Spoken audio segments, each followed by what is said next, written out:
Pemirsa, siaran televisi analog yang telah mengudara selama hampir 60 tahun di Indonesia digantikan atau akan digantikan dengan siaran televisi digital. Peralihan siaran analog ke siaran digital merupakan amanat Undang-Undang Cipta Kerja Nomor 11 Tahun 2020. Kementerian Komunikasi dan Informatika menyebutkan digitalisasi penyiaran akan dilakukan secara bertahap berdasarkan wilayah. Migrasi akan mulai dilakukan selambat-lambatnya pada 2 November 2022. Dalam masa peralihan, masyarakat tetap bisa menonton siaran televisi analog.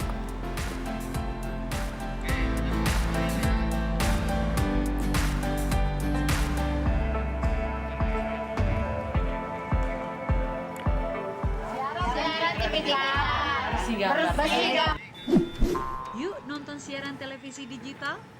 Lantas apa sebetulnya siaran televisi digital yang akan menggantikan siaran televisi analog saat ini, pemirsa? Kita langsung saja berbincang dengan Bapak Ismail, merupakan PLT Dirjen PPI Kemenkominfo. Selamat siang, Pak Ismail.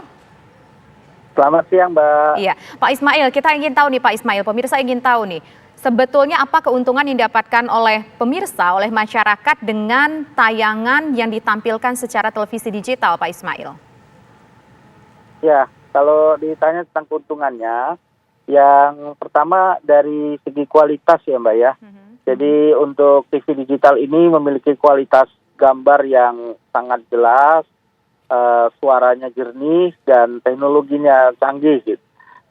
Teknologi siaran digital ini juga memberikan keuntungan kepada masyarakat dengan banyaknya program-program siaran yang lebih berkualitas dan bermutu buat masyarakat gitu. Jadi secara umum masyarakat akan banyak sekali diuntungkan, dan ini adalah televisi yang siaran televisi yang tidak berbayar. Jadi sama seperti dengan siaran analog tapi lebih berkualitas gitu, Mbak. Berarti gratis ya, Pak? Nggak perlu bayar sedikit pun, nggak kayak kita nonton di YouTube, nggak kayak kita mungkin berlangganan TV kabel, seperti itu ya, Pak ya? Betul. Ini benar-benar sama seperti siaran analog sekarang. Jadi full gratis, tidak ada yang perlu dibayar oleh masyarakat untuk menonton siaran TV digital. Kalau sekarang kan jumlah stasiun televisi cukup terbatas ya, Pak, yang bisa ditonton oleh masyarakat Indonesia. Nah, nanti ketika kita sudah beralih ke digital, akan ada berapa banyak saluran yang bisa ditonton oleh masyarakat, Pak? Ya, dari segi saluran nanti ini akan bertambah ya. Satu penyelenggara multiplexer itu bisa sampai 12 TV siaran gitu. Rata-rata bisa sampai 3 penyelenggara MUX di dalam satu wilayah siaran, berarti bisa sampai 36 lebih gitu siaran digital bisa dinikmati oleh masyarakat, Pak gitu. Berarti nanti di 2022 masyarakat yang sekarang jumlah tayangannya sedikit, nanti di tahun 2022 bisa menonton puluhan televisi tayangan secara gratis di tahun 2022 tanpa harus membayar dengan kualitas yang lebih baik. Begitu ya, Pak Ismail ya? Betul, dan itu sebenarnya tidak perlu menunggu tahun 2022, Mbak. Jadi sebenarnya siaran digital ini sekarang sudah mengudara di seluruh ibu kota provinsi. Jadi sudah bisa dicoba oleh masyarakat untuk menggunakan televisinya yang ada untuk menangkap siaran digital ini. Nah, caranya gimana tuh, Pak, kalau masyarakat mau menangkap siaran digital yang sekarang pun ternyata sudah bisa dinikmati? Ya, memang ini tergantung jenis televisi yang dimiliki masyarakat. Kalau televisinya sudah memiliki perangkat untuk menangkap siaran digital, itu secara otomatis perangkat TV itu bisa di-scanning ya, dicari sinyalnya akan menangkap siaran digital. Tapi bagi perangkat yang masih TV analog, TV yang biasa, diperlukan alat tambahan yang namanya set-top box gitu, Mbak. Set-top box ini bisa dibeli di toko-toko televisi terdekat, harganya di kisaran 300.000. Itu bisa didapatkan untuk menangkap siaran digital sejak sekarang gitu, Mbak. Nah, lantas apa yang dilakukan pemerintah untuk melakukan migrasi ini, persiapannya supaya masyarakat juga siap, selain juga sudah ada katakanlah teknologi yang sudah bisa dibeli oleh masyarakat, apa Pak persiapan yang dilakukan oleh pemerintah, Pak? Pertama tentu kita akan melakukan sosialisasi secara luas ya, agar kami ingin menginformasikan secara luas kepada masyarakat agar masyarakat mengetahui bahwa saat ini sudah ada siaran digital yang bisa ditonton oleh masyarakat, dan pada jadwalnya pada akhirnya tergantung di daerahnya di mana, jadwalnya akan tiba, siaran TV analog ini akan dimatikan. Yang kedua, kami juga mendorong agar TV digital ini sudah memberikan siaran-siaran yang tidak ada di siaran analog, dan ini bagus sekali bisa dinikmati masyarakat ya. Misalnya siaran-siaran langsung untuk acara sepak bola atau barangkali acara olahraga yang penting dan sebagainya, bisa sudah dinikmati di TV digital sekarang gitu, Mbak. Nah, apa yang mungkin bisa disampaikan lebih dijelaskan lagi kepada masyarakat mengenai manfaat dan urgensinya TV digital, terutama untuk masyarakat yang berada katakanlah di wilayah perbatasan Indonesia. Apakah mereka juga akan dapat akses itu sama dengan masyarakat yang berada di perkotaan, Pak? Iya, pada prinsipnya daerah-daerah yang sekarang sudah menangkap siaran analog, akhirnya siaran analog tersebut akan digantikan dengan siaran digital. Jadi bagi masyarakat yang sudah bisa menangkap siaran TV analog sekarang, di daerahnya maka dia otomatis juga nanti akan bisa menangkap siaran TV digital itu. Manfaatnya itu seperti yang kami sampaikan, masyarakat akan merasakan bedanya ya. Ketika sudah menonton TV digital itu akan sangat berkualitas, gambarnya sangat jernih, gambarnya sangat jelas, suaranya sangat jernih. Jadi enak sekali gitu menonton tayangan atau acara-acara yang ada di TV digital sekarang gitu, Mbak. Nah, euforia dari masyarakat gimana nih Pak? Menkominfo menanggapinya Pak, atau melihatnya seperti apa euforia masyarakat? Ya, tentu masyarakat ingin selalu mendapatkan, yang pertama itu adalah kontennya ya. Masyarakat itu berharap konten-konten TV itu sesuai dengan yang mereka butuhkan. Ada yang konten hiburan barangkali, ada yang konten untuk anak-anak, ada yang konten untuk pendidikan dan sebagainya. Saya rasa ini yang paling penting. Yang kedua juga masyarakat tentu berharap siarannya itu ditangkap dengan jelas ya. Jadi bisa menonton itu dengan nyaman, dengan baik, dengan seluruh keluarga. Kami tentu harus mengupayakan hal ini dengan para penyelenggara televisi siaran sekarang, penyelenggara broadcasting, untuk menyiapkan kualitas siaran tadi dengan isi siaran yang beragam tadi, Pak.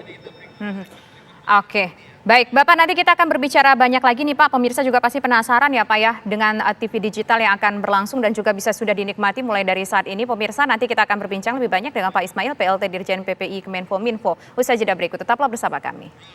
Pemirsa, TV digital, bersih gambarnya, jernih suaranya, dan canggih teknologinya. Itulah yang ditawarkan kepada masyarakat Indonesia tanpa terkecuali hingga ke pelosok negeri. Dan pemirsa, perlu juga Anda ketahui bahwa untuk menikmati tayangan digital ini ataupun televisi digital ini, jangan lupa untuk menggunakan atau memiliki set-top box pada perangkat televisi Anda agar bisa menikmati tayangan ataupun televisi digital. Nah, saat ini kami juga sudah terhubung dengan narasumber kami lainnya. Selain Pak Ismail, kita juga sudah tergabung bersama dengan Bapak Agung Supriyo, merupakan Ketua Komisi Penyiaran Indonesia atau KPI. Selamat siang Pak Agung.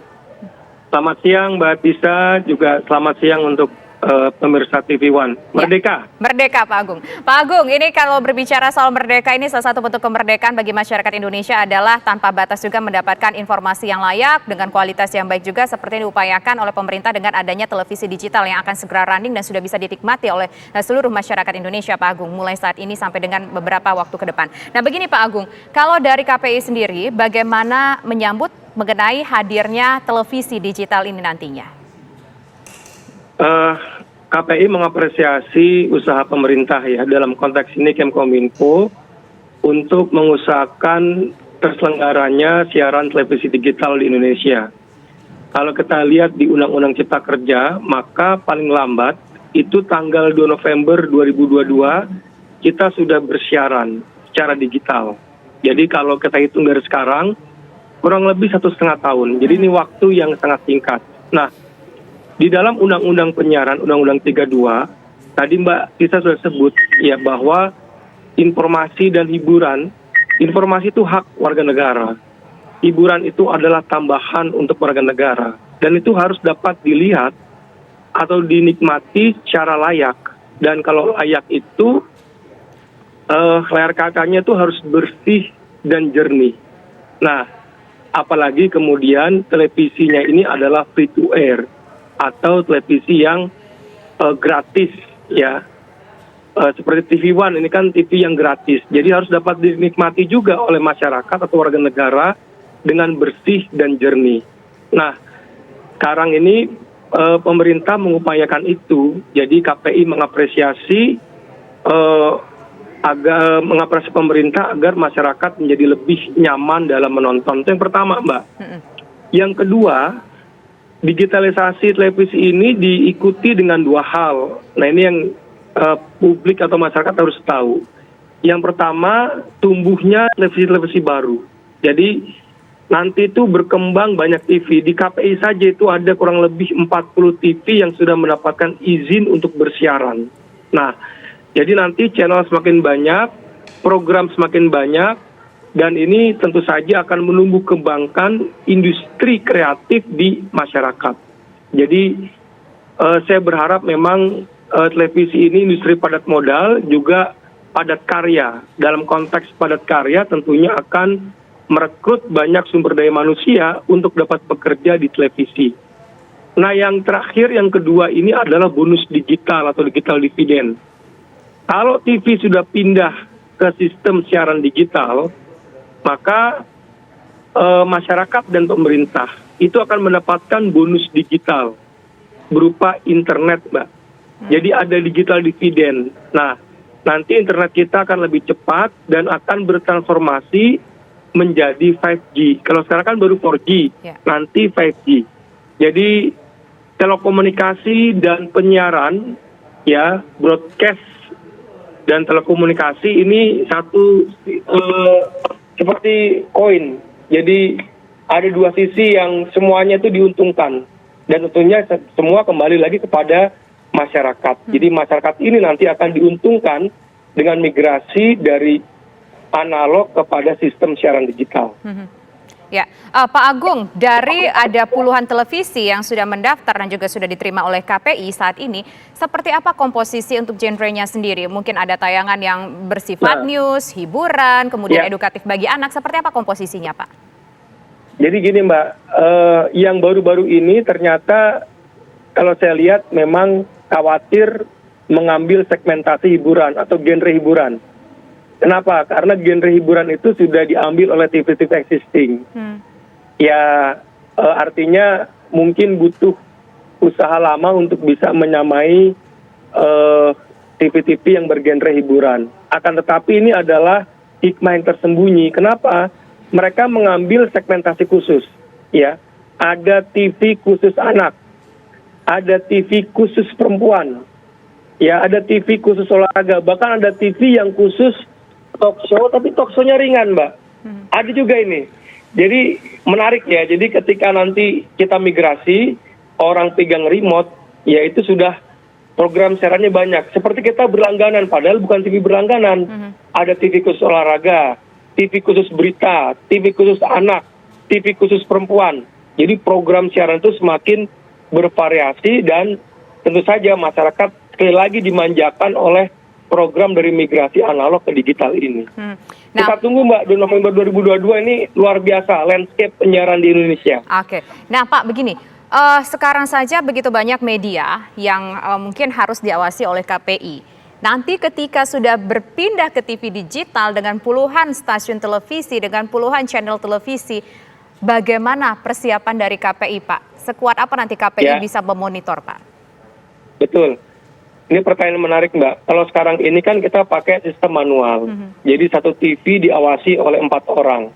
Satu orang itu 6 jam, jadi shift tiap 6 jam. Kalau ke depan itu bisa lebih 100 TV, nggak mungkin kita mengandalkan sistem manual. Nanti gedung tambah banyak dan sebagainya, harus pindah gedung. Nah, kalau di banyak negara, Mbak, itu memakai artificial intelligence, jadi semacam aplikasi. Ya, untuk kemudian dapat memantau semua TV hanya dengan alat. Nanti alat itu memberikan report kepada komisioner dan tenaga ahli untuk kita putuskan apakah konten ini melanggar atau tidak. Dan alat ini sudah diaplikasikan juga, Mbak, di banyak negara. Thailand memakai juga, Turki memakai ini, Eropa memakai ini. Nah, sekarang ini kita sedang melakukan studi banding dan kemudian memanggil vendor sebanyak mungkin untuk melihat mana alat yang sesuai dengan kebutuhan dari KPI. Nah, ke depan nanti tidak lagi pakai manual, tapi pakai alat itu, pakai AI. yang dapat memantau semua televisi hanya dengan satu perangkat. Nah, ini luar biasa, Mbak. Itu yang akan kami lakukan. Pengawasan pun juga semakin lebih canggih ya begitu Pak Agung ya. Dengan ini kita harus jadi terus bekerja. pengawasan pun akan digital, bukan lagi manual, tapi digital. Oke, baik. Nah, terakhir saya ingin ke Pak Ismail. Pak Ismail, ini kan masyarakat mungkin di luar sana juga yang belum mengetahui banget nih konsep soal TV digital ataupun siaran digital nanti. Saat ini kan tidak semua daerah di Indonesia ini bisa dijangkau katakanlah oleh sinyal internet atau 4G atau mungkin 3G aja mungkin belum masuk. Nah, ini apakah nanti akan mempengaruhi daerah-daerah di perbatasan Indonesia ataupun daerah-daerah yang cukup jauh dari pusat infrastruktur itu sendiri, Pak? Nanti akan seperti apa, Pak? Ya, jadi sebenarnya antara kebutuhan telekomunikasi dengan penyiaran atau broadcasting ini sifatnya komplementer, Mbak ya. Jadi idealnya di suatu daerah itu siaran televisinya bagus, broadcastingnya juga saluran telekomunikasi untuk koneksi ke internet tadi juga bagus. Karena kegunaannya ada yang berbeda. Untuk yang broadcasting ini sifatnya penyiaran, jadi dari satu arah. Sementara untuk telekomunikasi internet itu ada interaktif ya, kita bisa berkomunikasi dan interaktif. Jadi betul sekali bahwa setiap daerah itu seharusnya idealnya mendapatkan dua jenis layanan ini secara simultan. Dua-dua ada gitu, televisi ada, telekomunikasi ada. Seperti yang disampaikan Pak Agung tadi, Mbak, siaran digital ini membantu kita karena bisa melakukan penghematan spektrum frekuensi radio. Dengan kita bermigrasi ke siaran digital ini, maka spektrum frekuensi yang tadinya dipakai hanya untuk televisi, spektrum frekuensi ini juga nanti bisa digunakan untuk kepentingan telekomunikasi. Sehingga di daerah tersebut bisa disiapkan dua-dua tadi, 4G atau bahkan kalau bisa 5G connection untuk telekomunikasinya, dan juga TV-nya TV digital yang canggih dan jernih tadi. Inilah sebenarnya kepentingan kita, Mbak. Baik, terima kasih Pak Ismail selaku PLT Dirjen PP Kemenkominfo dan Pak Agung Supriyo selaku Ketua Komisi Penyiaran Indonesia Pusat sudah berbagi informasi bersama kami, berbagi informasi bersama pemirsa TV One. Ingat pemirsa, TV digital ini gambarnya bersih, bersih gambarnya, jernih suaranya, canggih teknologinya. Dan bagi Anda pemirsa, jangan lupa untuk menempatkan set-top box di perangkat televisi Anda agar bisa segera menikmati tayangan TV digital. Sesaat lagi kami akan kembali. Usai jeda berikut.